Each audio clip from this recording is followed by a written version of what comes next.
తెలంగాణ ప్రజలకు నమస్కారం అండి. ఈరోజు కాంగ్రెస్ పార్టీ తీన్మార్ మల్లన్న గారిని సస్పెండ్ చేయడం జరిగింది.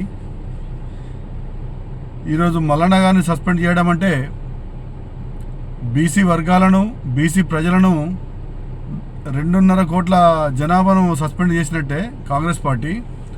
ఆ రోజు రాహుల్ గాంధీ గారు కామారెడ్డి డిక్లరేషన్ ఏం చెప్పారంటే, కులగణన జనగణన చేసి బీసీలకు ఎంత వాటా అవుతుందో ఆ వాటా ప్రకారంగా రాజ్యాధికారంలో కావచ్చు మీకు రిజర్వేషన్ కల్పిస్తామని మాట ఇవ్వడం జరిగింది.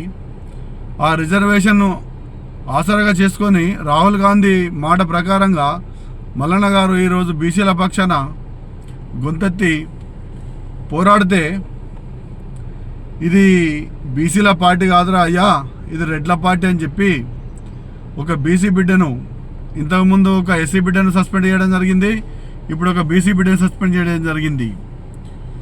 కాంగ్రెస్ పార్టీ అసలు తెలంగాణలో ఎక్కడనో తెలియని సమయంలో తీన్మార్ మల్లన్న గారు ఒంటి చేత్తో లేపి కాంగ్రెస్ పార్టీని అధికారంలో తీసుకొస్తే ఈరోజు కళ్ళు బయర్లు గమ్మి ఈ రెడ్లకు మల్లన్న గారిని సస్పెండ్ చేయడం జరిగింది.